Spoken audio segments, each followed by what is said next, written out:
أعوذ بالله من الشيطان الرجيم بسم الله الرحمن الرحيم Assalamu alaikum viewers. It's Welcome to the another session that's being created for the communication skills. Let's start the proceedings. Let me share the screen so that you'll be able to view the contents that we'll be discussing in the current session. So this is the screen that we need to discuss today, and it's regarding the barriers of the communication. In the previous sessions, we have discussed regarding the communication process that's basically composed of different components, and all of those components we have discussed in the previous one of the previous videos.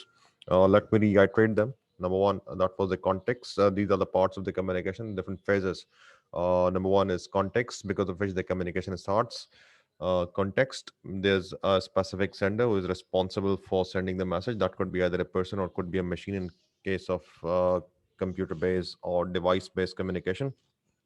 Then we are having the message, the encoded form of words, or in the form of machine based communication, it is a representation of different numeric digits, and by itself it's composition of data set and the instruction set.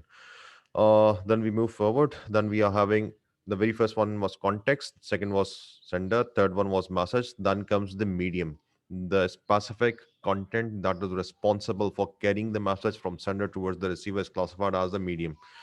Then there are distortions or the noise, because of which the message gets distorted within the medium, and this is the noise factor or the distortion factor. Then we are having the receiver, the person or machine that's responsible for extracting the content from the specific media that's being utilized for sending the message. And then after extraction, they are responsible for hearing or whatever, interpreting whatever the process is. In the case of machine-based communication, the machine interprets the message. In case of human communication, the person hears, and after that, the process continues with the further translation and interpretation.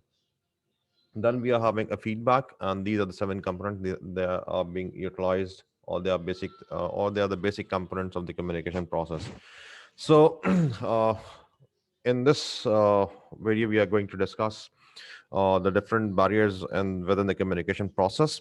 Obviously, whenever you have to communicate, you have to be careful regarding the different perceptions and different things, and you have to make sure that your message is clearly being heard by the, or is being correctly being sent to the receiver. Good communication is always being correctly interpreted by the receiver. It's correctly being received, it's correctly being interpreted, and it's correctly being responded. So that's a good communication. And in case if you fail to deliver, fail to convey the appropriate thing, the message or the content that you need to convey towards the receiver, that's not going to work for you. So, what should we focus on? What are the different factors upon which we should focus so that appropriate message should be delivered? And the rest of the things, what are the rest of the things that we should consider not to do while sending a message, or or if we are in a communication process, what should we avoid so that the appropriate message or the content may be conveyed correctly to the receiver? So these are some of the points which are written over here. I'm going to read um, the different content from here, and after that, I'm going to explain every one of them. The very first one that's written over here is inappropriate choice of words. Let's suppose if you are on a funeral, and you say you meet a person that's in your acquaintance, then you say that it's good to see you here. That's totally inappropriate choice of word. You are at a funeral, and you are saying it's good to see you. That's not appropriate choice of words. So if you are in a grievance meeting, you should not convey greetings message. So that's the basic concept of choice of words. So you have to be careful. Like in while I was studying, and my professor during the study told me one of the stories that he faced while he was teaching. There were certain students, and he met them after the class somewhere within the university, and those students, they were uh, they were they were from the background of certain village sort of thing, and they were trying to say you are teaching very good in a very good manner, and whatever you are saying is briefly, it's brief in nature, and it's being well understood. So the choice of words were totally inappropriate. What they said is, what the hell you are teaching these days, sir? And I would not like to mention the response of my faculty member who was teaching us. So he said that he knew he knew what they are trying to say, but they didn't have the appropriate choice of words. So we have to be careful. Then comes inappropriate channel. This inappropriate channel means like you have to go through a specific uh, you want to have a survey. For example, you have to collect the information, and you have to use a specific medium that's bi-directional in nature. There are different channels which are available, and though some of them are unidirectional in nature and some of them are bi-directional in nature. Unidirectional means data or the message always flow from one side to the another, and the vice versa is not possible. For example, if we talk about the radio station, or if we talk about the television stations, they are broadcasting, they are not receiving anything back. So if you want to have a survey regarding, you have to collect information regarding something, and you are utilizing the broadcasting channel. For example, you are utilizing the telephone, you are utilizing the television, or you are utilizing the radio station for that, then it's not going to work out for you. That's inappropriate channel, because the people who are listening to that thing, or they are visualizing that thing, they are not being able to respond back. Third one is inappropriate message. So as this thing is basically like what I have mentioned in the previous example of inappropriate choice of words, that's also applicable in this thing, the inappropriate message. Like if you are at a funeral, and you have met a old acquaintance or friend of yours, and you say it's good to see her, then that is inappropriate message. A choice of words is also not good, but that's inappropriate message. You shouldn't greet there. So you should you should you should convey your condolences for the departed ones. Then comes a receiver in attention. The person who is receiving the message is not attentive towards you, or he or she is indulged in certain other things. For example, during the class, sometimes I face these things. There are certain assignments which are which are being assigned to different students, and some of them, let's suppose, they haven't completed those, and they have to submit it today during after my class. There are certain other classes as well. So in that case, if that assignment is being allocated quite a handsome set of marks, then the students usually tend to complete those assignments during that. They try to complete the assignment during the class, so that they would be able to submit it in time, and they should secure the marks. So these are some of the reasons of the inattention, or there are other reasons as well. But if the listener is not being able to hear you correctly, that's another reason. There could be different reasons, but the actual concept behind all these things is the receiver is not attentive towards the speaker or the center of the message. So this is again a barrier for the communication. Then comes the lack of courtesy by the sender or the receiver. So if there are certain environments in which the people who are interacting with each other, they are usually, in certain cases, they are strict in nature, and they usually don't greet while they meet. So in let's suppose, if we are working with a formal environment, and we are having a specific boss who's not having a good nature, and that person comes to the office, and you are that person reaches before you the office, and you are not being able to be present at the office premises before time. That person says, gentlemen, you're 5 minutes or 2 minutes or 3 minutes late. And obviously this is not courteous message. And when this happens, the other side, they tend to avoid the speaker. So this is one of the example of the sender, uh, lack of courtesy from the sender side. This could be applicable from the receiver as well. So if this situation occurs, then again this is a barrier, or the barrier for the communication process. Next one is non-verbal communication that does not support the words. Let's suppose if someone is saying that I'll be able to continue, I'll be providing complete time to the meeting or whatsoever the case is, and the person is continuously watching, this trying to figure out how much time it is and how much time is left for the meeting, so on and so forth, and the person is continuously looking towards the watch, then that simply means that what the person is saying and what the person is doing, the body language, they do not match. And man, this is the case. The receiver of the message, they usually tend to avoid these sort of things. They usually tend to avoid the speaker. And again, there comes a barrier for the communication process.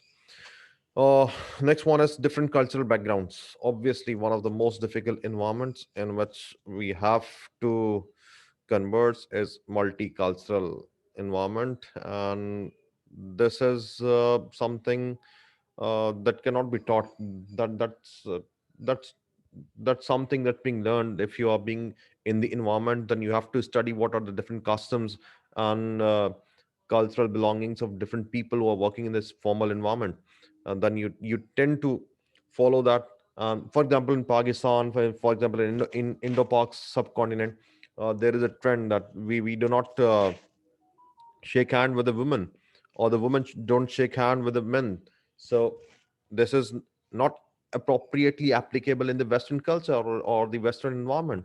So if there is a boss, or if there is a subordinate in the office who is not who is let's suppose either a lady, or let's suppose either a gentleman, and there is a cross gender communication, and if the lady or the gentleman wants to shake your hand, and you are from the opposite gender, then obviously our culture doesn't allow us. It's not a good thing to shake hand.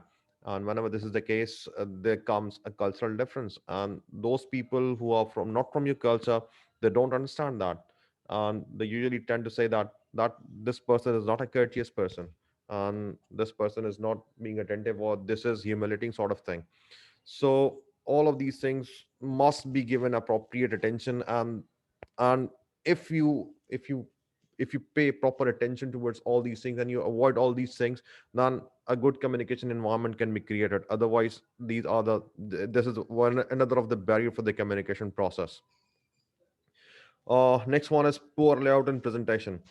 Obviously, whenever you are presenting in the formal environment, there are different supportive gadgets, or you can say there are different supporting softwares which are also available.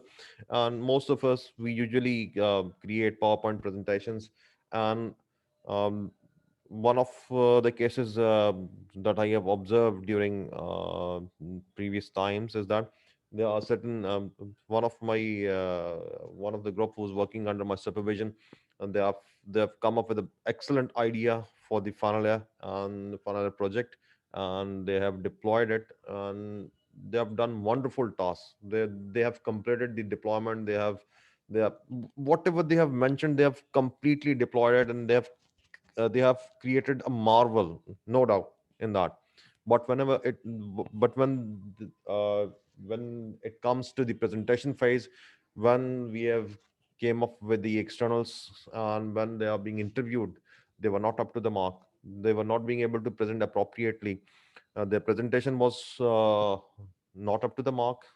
They lack description. uh, they haven't presented the different features which are part of the specific product that they've deployed, and they are not being able to present it. And obviously that do have marks. And when it comes to the externals, they don't leave any stone unturned. So they have asked questions, they've cross questioned different members of the group, and they realize that they have done good task, and they have completed the project, but unfortunately they are not being able to present. And obviously that is something that shouldn't happen, and this is again one of the barriers of the communication. Our next one is inappropriate timing, and it is again one of the important factors that needs to be considered for the barriers of the communication uh, process. Usually we are most sensitive. We On the serving side, we are most sensitive towards the 5 o'clock time.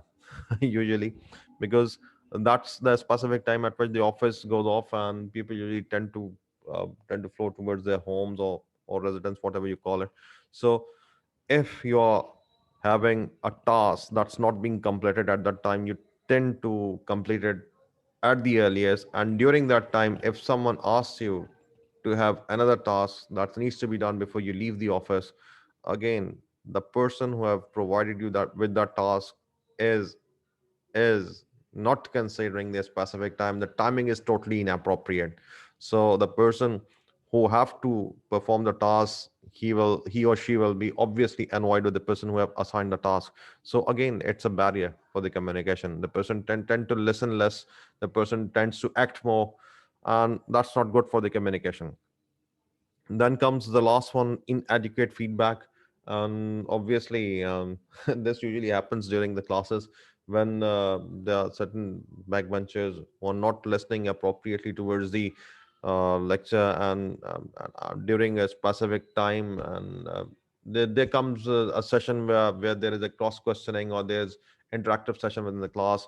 And when there comes a question, or there comes a specific answer from the colleagues, and when the faculty look towards the backbencher, they usually tend to shake their head, that as they're listening to everything, or as they are understanding everything. And in fact, that's not the case. So if you're providing an inappropriate feedback that's not matching your hearing or listening, and you're not understanding the appropriate message that's being sent to you, that feedback will not help you out. That feedback will obviously yield a negative environment. And the person who is sending something or sending message towards the receivers, he or she is going to he or she is going to understand that the person has understood everything, so he may proceed to the next thing, and that's not good for the communication process. So again, it's a barrier. So let's move toward the specific chart that's being present over here. So this chart is basically whatever we have discussed up till now is basically the factors that cause the communication barrier, and these are some of the causes of the barriers. So one of the causes of the barrier is difference in perception. Obviously, different people belong to different age groups, and obviously they are having different skill set. And because of that, they have different perception of the same object, or same concept, or same description. So you have to explain more, you have to focus on the audience, on the a specific age group, the specific skill set. And whenever you are focusing on all these things, the difference in perception can be overcome. So next one is different attitudes and values. Obviously, uh, people in a formal environment usually are from different cultures and different environments, and they have different upbringing background. So obviously there are different attitudes, and there are different values in which they are being grown up. So if you say that in Indo-Pak subcontinent, the culture is very different as compared to the Western culture. In Indo-Pak subcontinent, people give respect to the elders. They usually take care of their elders, and they usually live together. But in the Western culture, there are the elder homes, or there's a specific name to that. I just forgot that specific name. That name is that's a specific place for those who are elder persons. They are usually being shifted to that specific home or the house, elderly house sort of thing. So those values are totally and the Western culture, and the people in the Western culture, they say that they are paying for their parents or their elders, and they're living over there, and they're happy because there are different people who belong to the same age group, and they are having a good conversation and good time over there. And whereas in Indo-Pak subculture, we think that this is not a good thing. We are we are leaving our parents at the elderly age whenever they need the children most. So these are different and different values. Okay, then comes the next one, inconsistency between the spoken and non-verbal communication.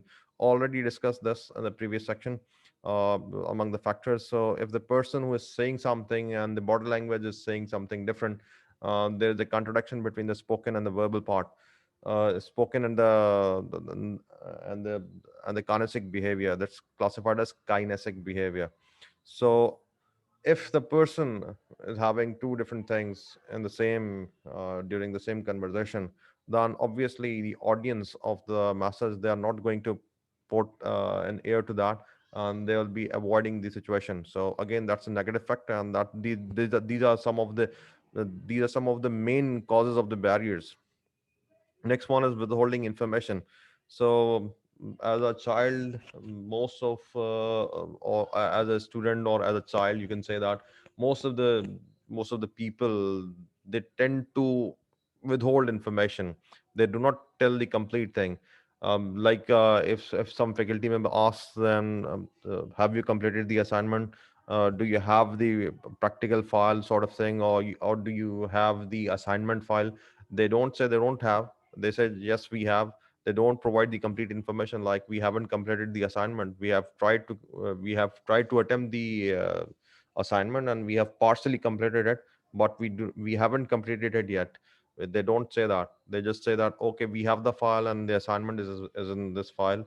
And obviously when it comes to detail, then it comes to the information of the speaker, that the content that they are providing is not complete in nature. So this is again the credibility of the receiver.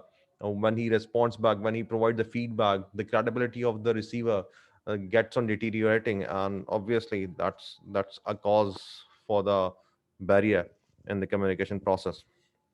Next one is passing judgment by telling people that their action is stupid.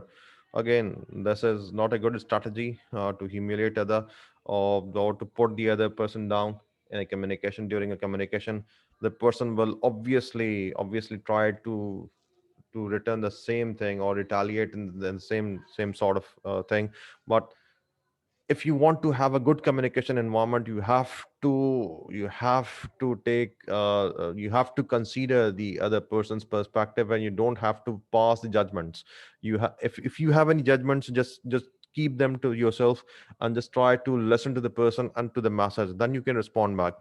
If you are passing the judgment, if you are passing your specific concept about that thing, that's not going to work out for the communication environment. The communication environment obviously will deteriorate. So again, this is a cause for the barrier of the communication process. Dismissing other concerns or point of views.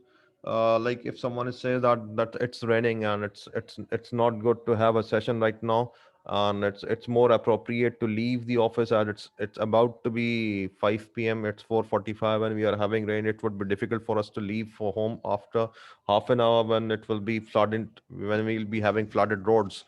So let's make it off today, and let's go home. We'll discuss this thing in the morning session tomorrow or the next working day. And if you dismiss this concern, no, gentleman or lady or whosoever is passing, whosoever has told these things during the meeting, if you're not if you're not taking into consideration their concern, obviously those persons who have provided these views, they are not going to listen appropriately. They are not going uh, to participate 100% in the communication process, and again, it's a cause of the barrier. So these are some of the communication barriers. Let's move towards the next topic. Let's have a quick break. That is communication in the workplace. Obviously, workplace communication is formal in nature, and obviously, apart from the formal dressing, there are different norms and values that needs to be followed in the formal environment. And appropriate choice of words and appropriate messages and appropriate timing, all of these needs to be considered while you're communicating in a workplace or a formal environment. So many factors apart from our individual communication skills affect communication in the workforce. I'm reading a few lines from here. The organization's culture and values, the resources available to it, and the power relationship all affects the communication. Obviously, if the manager is saying something, then the subordinates, they have to listen carefully because they have to execute the orders and they have to complete the task, whatever that's being assigned to them. So obviously, that's a power relationship that affects the communication. That's basically the vertical communication that I'm referring to, which I have discussed in the previous lecture. uh, if you want to be if you want to have a good communication environment, then you have to focus upon the speaker. You have to skillfully handle the content that's being provided by the by the speaker, and you have to provide appropriate feedback. Usually short feedbacks are usually more helpful in creating an effective workplace formal communication environment. So usually it's between colleagues, and whenever it's among colleagues, and you have to listen. If something that's not being clear to you, you have to cross question regarding the specific object or the task at hand, and you have to speak regarding whatever you have to regarding the task that's being assigned to you. Or if you are working as a manager, then you have to speak for the specific task that you have to assign to the different colleagues or different subordinates within the office. And that's how the appropriate communication works. So communication among colleagues is basically peer-to-peer communication. That's horizontal in nature, that I have discussed in the previous lecture, in one of the previous recordings. So you have to listen to that if you are not aware about all these things. Peer-to-peer communication is horizontal communication, and in horizontal communication, the person having similar sort of cadre, they usually communicate with each other. And obviously they have to be more supportive, and usually some of the communication in horizontal communication process, they are basically verbal in nature. But if you're talking about the formal environment, then most of the part of the formal communication is basically written in the form of memorandums, in the form of duty official letters sort of things, or the office orders. And um, these sort of things are being formally being circulated within the vertical or in the horizontal hierarchy within the organization. So, what's the role of communication that's being done by the leaders and the managers? There are basically five different functions which are being assigned to the managers: PLSCO: planning, leading, staffing, controlling, and organizing. So, if you remember these things, then you can have a good idea what the managers and the leaders, they utilize the communication process. They effectively utilize the communication environment to control the subordinates, to motivate them, to balance the conflicting requirements within the organization. And they have to figure out these PLSC, or planning, leading, staffing, and controlling functions. So leaders and managers who are able to communicate well, they work more effectively within the organization. And those people who are having good communication skills, they are basically more popular among the subordinates, as they tend to listen more. They try to provide the version of the communication that's more suitable, or that's having a more listening band towards the receivers. So if you talk about the good communication, obviously the leader or the manager of the specific section, he or she has a specific agenda that he or she needs to get completed from the subordinates. And for that, the person has to convey appropriately. And if the person is having empathy with the subordinates, then he or she can put himself or herself in the place of the subordinate, and he can think what the listeners are thinking currently and what's their perspective. Then he or she can twist the message, or he or she can amend the message in such a fashion that's more understandable, that's more appropriate for the audience. So the very first thing that they need to do is they need to control the environment.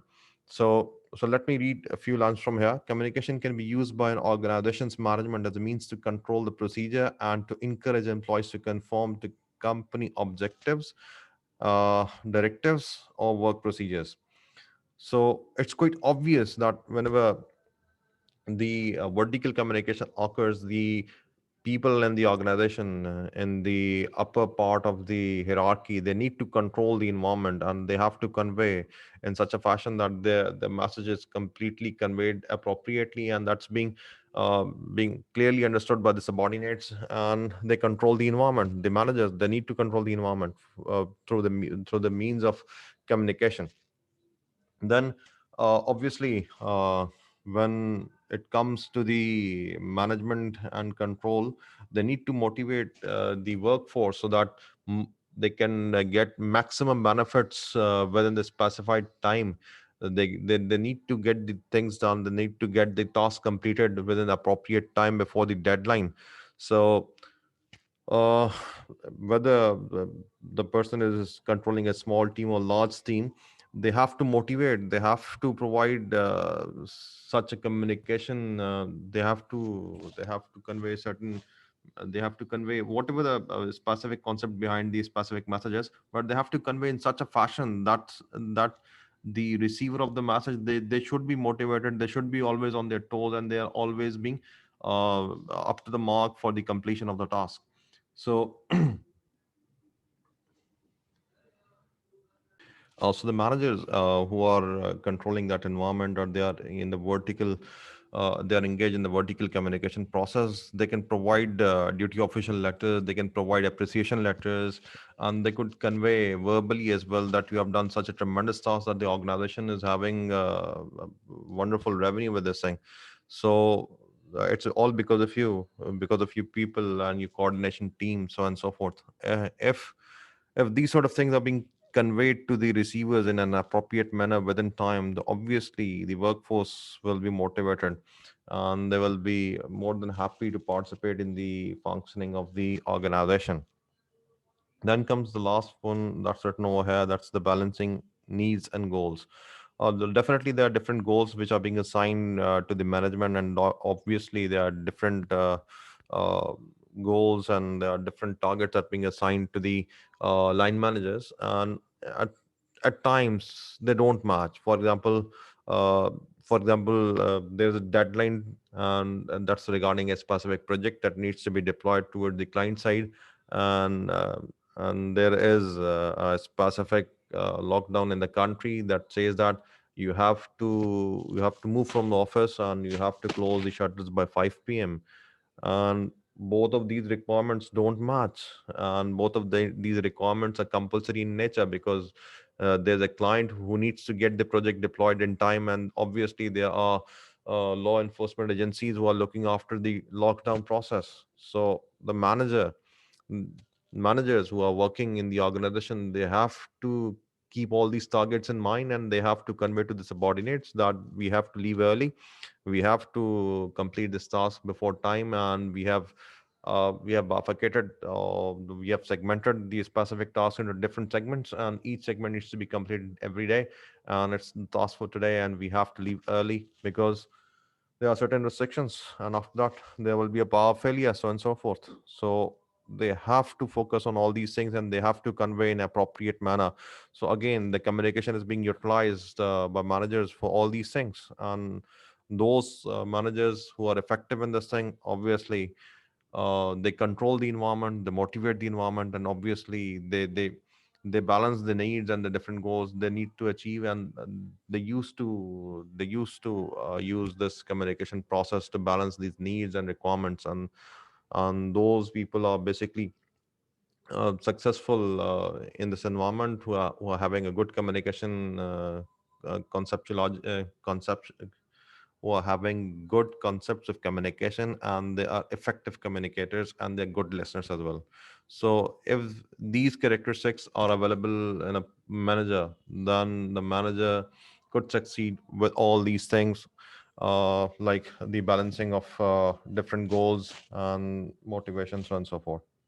uh, Next one is communication in a multicultural society. I've given you a little bit introduction regarding the multicultural society, a specific environment, a specific formal environment in which there are different people who are from different regions or countries, and obviously, whenever they are from different countries, they have different cultures, and they have got different upbringing backgrounds, and definitely they are having different norms of living. So whenever this sort of employees gather at a specific single place or formal environment, there is a multicultural society, and there is a multicultural environment, and the communication in this multicultural society or multicultural environment is quite difficult to handle. So we will be discussing all these things in the next coming sections in more detail. So that's the basic introduction regarding the multicultural society. There could be different perceptions that could be developed due to the different backgrounds of the different persons who are working in a multicultural society. Like there are different values, there are different attitudes, and there are different life concerns, the cultural conditioning, the skills, and other factors. All of these